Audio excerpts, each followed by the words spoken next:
Pemirsa, terdakwa kasus tindak pidana korupsi dan pencucian uang dalam proyek simulator SIM di Korlantas Polri, Irjen Joko Susilo kembali menjalani persidangan di Pengadilan Tindak Pidana Korupsi Jakarta. Salah satu kasus yang sempat membuat institusi Polri menjadi sorotan, yakni kasus korupsi pengadaan alat simulator SIM roda 2 dan roda 4 yang dilakukan mantan Kepala Korps Lalu Lintas Polri, Inspektur Jenderal Joko Susilo. Assalamualaikum warahmatullahi wabarakatuh.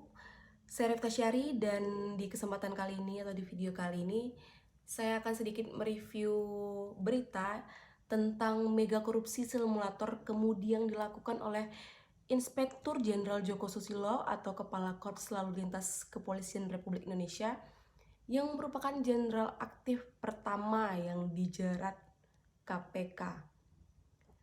Hal ini karena beliau terlibat mega korupsi pengadaan simulator kemudi yang merugikan negara sekitar 121 miliar.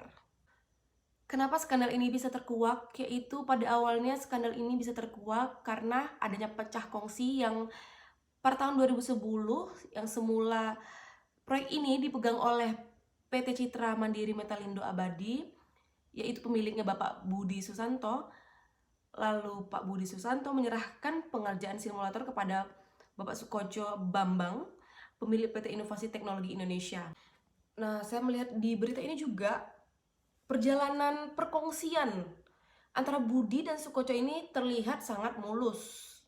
Tetapi pada tahun 2011, Sukoco ini merasa dia mendapatkan rezeki nomplok yang amat banyak, yaitu karena uang proyek berjumlah 198,6 miliar. Sehingga uang proyek ini saya melihat juga terciprat kemana-mana, termasuk di Korps Lalu Lintas. Dan karena gelap mata Sukoco, akhirnya perkongsian Budi Sukoco pun bubar, berhenti sebelum proyeknya rampung. Dan Budi melaporkan Sukoco pada pihak yang berwajib atas penggelapan dan penipuan dana proyek.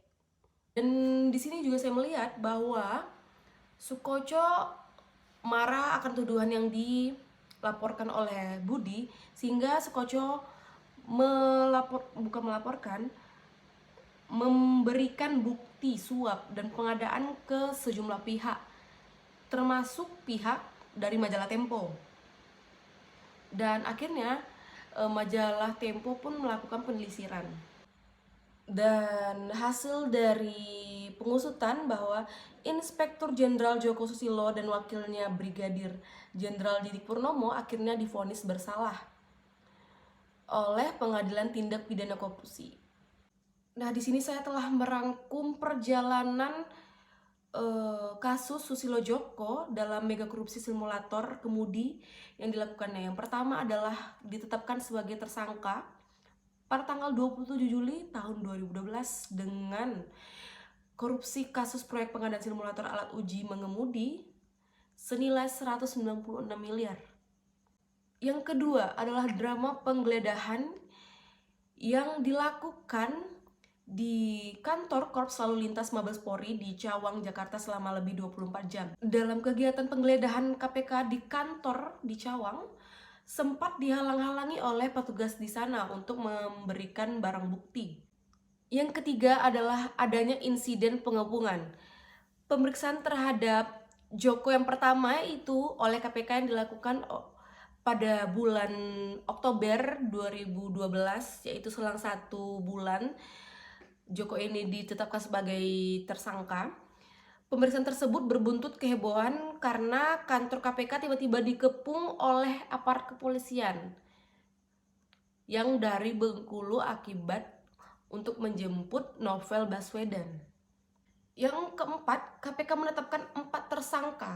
Selain Joko Susilo, KPK juga menetapkan 4 tersangka, yaitu mantan Wakil Korlantas Brigadir Jenderal Didik Purnomo, Direktur PT Inovasi Teknologi Indonesia yaitu Sukoco Sastronegoro, dan Direktur Utama PT Citra Mandiri Metalindo Abadi yaitu Susanto sebagai tersangka korupsi kasus alat uji simulator.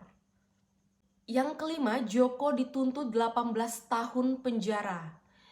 KPK menetapkan 18 tahun penjara untuk Joko serta denda 1 miliar dan subsider 1 tahun kurungan. Yang selanjutnya adalah vonis 10 tahun oleh Hakim Pengadilan Tipikor. Pada pengadilan tingkat pertama, Majelis Hakim Pengadilan Tindak Pidana Korupsi menghukum Joko Susilo yaitu 10 tahun penjara dengan denda 500 juta dan subsider 6 bulan kurungan. Mereka juga memutuskan puluhan aset Joko dirampas untuk negara, tapi majelis tidak mencabut hak memilih dan hak dipilih untuk Joko. Yang ketujuh adalah KPK mengajukan banding terhadap pengadilan Tipikor karena KPK tidak puas dengan vonis yang dikeluarkan oleh pengadilan Tipikor, sehingga pengadilan Tipikor menyatakan bahwa Joko dipidana penjara selama 18 tahun dan pidana denda 1 miliar dengan subsider 1 tahun kurungan. Dan itu tadi rangkuman dari mega korupsi simulator kemudi. Dan saya melihat di majalah Tempo sudah diberikan informasi seakurat mungkin dan selengkap-lengkapnya bagaimana perjalanan dari kasus mega korupsi simulator ini, sehingga pembaca pun dapat mengerti dan mengikuti arusnya dengan baik dan benar. Hanya itu yang bisa saya review dan saya sampaikan, dan sampai jumpa di berita lainnya.